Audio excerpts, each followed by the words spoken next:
علیکم اہل البیت، معلوم ہوتا ہے اہل بیت کا پہلا مصداق بیوی ہے، اور قرآن کی یہ آیت اس پر دلیل ہے۔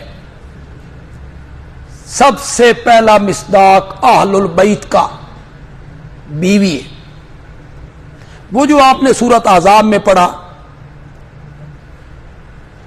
انما یرید اللہ ان یذھب عنکم الرجس اہل البیت ویطہرکم تطہیرا، پڑھ لیا نا وہ۔ اس کو جب اللہ نے شروع کیا 22ویں پارے سے آپ 21ویں پارے میں چلے گئے، 21ویں پارے کی آخری آیتیں آپ دیکھیں، کن کو خطاب ہو رہا ہے؟ ازواج مطہرات، یا نساء النبی یا نساء النبی یا نساء النبی۔ اور جس آیت کے درمیان یہ آیت آئی انما یرید اللہ، اس آیت، اس کے آگے پھر کس کو خطاب ہو رہا ہے؟ پھر ازواج مطہرات کو۔ شروع میں بھی ازواج مطہرات، آخر میں ازواج مطہرات، درمیان میں پانچ پاک۔ عجیب تماشا ہے، ذکر ازواج مطہرات کا ہو رہا ہے، اور میرا خیال ہے وہاں جو اس کے بعد جو آیت آئی اس میں آل کا بھی ذکر ہے کہ تمہارے گھروں میں یہ آیتیں پڑھی جاتی، تمہارے گھروں میں یہ آیتیں پڑھی جا رہی۔ ہاں ایک بات سے وہ دھوکہ دیتے ہیں کہ ساری ضمیریں مؤنث کی تھیں، اوپر سے آپ چلے آئیں جتنی ضمیریں ہیں مؤنث کی ہیں، لیکن اس جگہ پہ آ کے اللہ نے مذکر کی ضمیریں استعمال کر دی، یطہرکم، ساری ضمیریں مذکر کی۔ اس سے وہ لوگ دھوکہ دے دیتے کہ اگر اس سے ازواج مطہرات مراد ہیں اہل بیت سے، تو ضمیر مؤنث کی کیوں نہیں، مذکر کی کیوں ہے؟ یہاں اللہ نے کون سی ضمیر استعمال کی؟ مذکر کی۔ رحمت اللہ وبرکاتہ علیکم، یہ کس نسبت سے کی؟ اہل کی نسبت سے۔ اہل کس نسبت سے کی؟ مذکر کی ضمیر، اہل کی نسبت سے مذکر کی ضمیر استعمال ہوئی۔ وَهَلْ أَتَاكَ حَدِيثُ مُوسَىٰ إِذْ رَأَىٰ نَارًا فَقَالَ لِأَهْلِهِ امْكُثُوا إِنِّي آنَسْتُ نَارًا لَعَلِّي آتِيكُمْ، وہاں بھی کم ہے، تو کہہ کے کس کو جا رہے ہیں؟ بیوی کو۔ بیوی کو آگے کیا کہتے ہیں؟ آتیکم منہا بقبس، تو وہ کم کی ضمیر اہل کی نسبت سے ہے، اہل کی نسبت سے مذکر کی ضمیر استعمال کی گئی ہے۔ یہ اتنا پروپیگنڈا ہوا ہے، تمہارے بس میں بھی نہیں ہے مقابلہ کرنا، تم نہیں کر سکتے۔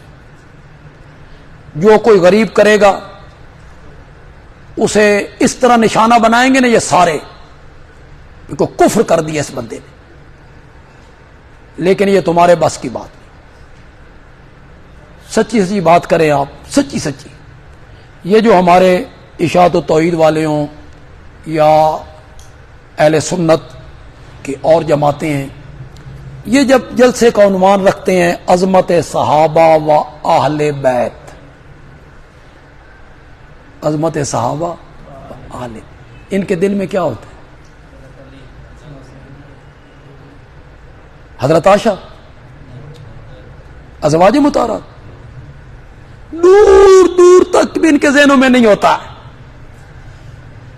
اہل بیت ان کے ذہن میں کیا ہوتا ہے؟ بھائی صحابہ کی شان بیان ہوگی، حضرت علی، حضرت فاطمہ، حضرت حسن، حضرت حسین رضی اللہ تعالی عنہم اجمعین۔ ہمارا جلسہ، ہمارا سٹیج، ہمارے لوگ لکھنے والے، ان کے ذہن میں بھی اہل بیت کا تصور کیا ہے؟ 4-5 آدمیوں پر مشتمل۔ کیوں؟ آل رسول کے تصور کو آپ نے محدود کر دیا صرف حضرت حسین کی اولاد میں۔ کیوں؟ حضرت حسن کس کا بیٹا ہے؟ وہ حضرت فاطمہ کا بیٹا نہیں ہے؟ حضرت حسن حضرت علی کا بیٹا نہیں ہے؟ ان کی اولاد آل رسول کیوں نہیں؟ ان کی اولاد اہل بیت میں شامل کیوں نہیں؟ پھر حضرت علی کی بیٹیاں ام کلثوم وہ حضرت عمر کے نکاح میں ہیں، پھر حضرت علی کی بیٹیاں زینب انہیں مختلف نکاح کیے، ان کی اولاد کہاں جائے گی؟ تو یہ ایک پروپیگنڈا ہے جس کا توڑ آپ کے پاس کوئی نہیں. اتنا پروپیگنڈا ہو گیا ہے نا، آپ اس کے خلاف آواز اٹھائیں گے نا تو کوئی ماننے کے لیے تیار نہیں، آپ کی بات کوئی نہیں مانے. جو لوگ محنت کر رہے ہیں بیچارے کچھ ہمت کر رہے ہیں، کتابیں اس پر لکھ دی ہیں کئی لوگوں نے. مولانا قاضی پروفیسر طاہر الہاشمی نے اہل بیت پر ایک بڑی خوبصورت کتاب لکھی، اس میں انہوں نے خوبصورت بحث کی.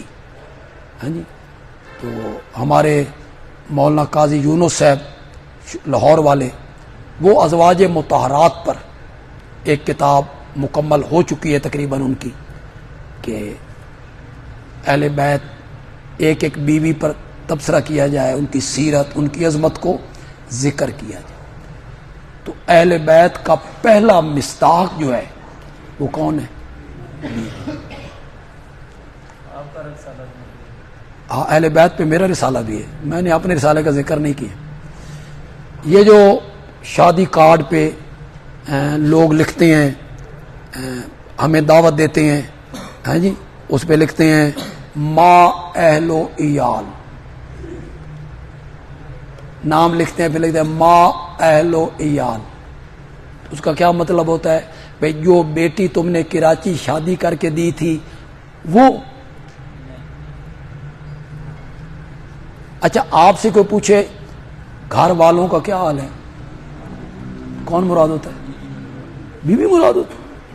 یہ تو اتنا عام فہم سی بات ہے، اس میں لڑنے اور جھگڑنے والی کون سی؟ ہاں، اس کے بعد آپ کی بیٹیاں اہل بیت ہیں، چاروں بیٹیاں اہل بیت ہیں، داماد بھی اہل بیت ہیں، نواسے نواسیاں جتنی بھی ہیں وہ سب اہل بیت شامل ہیں اہل بیت میں. وہ ہم کوئی ان کا انکار نہیں کرتے ہیں کہ وہ اہل بیت میں شامل نہیں ہیں. حضرت علی بھی اہل بیت میں شامل ہیں، حضرت عثمان بھی شامل ہیں. تم یک طرفہ ٹریفک نہ چلایا کرو، بس یہ مہربانی کیا کرو. اہل بیت کا نام لیا تو تصور حضرت علی کیوں؟ تصور حضرت فاطمہ بھی اہل بیت ہیں، حضرت زینب بھی اہل بیت ہیں، رقیہ بھی اہل بیت ہیں، ام کلثوم بھی اہل بیت، حضرت حسن بھی اہل بیت ہیں، حضرت حسین بھی اہل بیت ہیں، ام کلثوم بھی اہل بیت ہیں، زینب بھی اہل بیت ہے، اور میرے نبی کی بڑی بیٹی زینب کا بیٹا علی الزینبی اور زینب کی بیٹی امامہ یہ بھی اہل بیت میں شامل. سارے نواسے شامل کرو نا، بس یہ ہم کہنا چاہتے ہیں. جب ہم یہ کہتے ہیں آگ لگ جاتی. حضرت عثمان کا نام کیوں لیا؟ امامہ کا نام کیوں لیا؟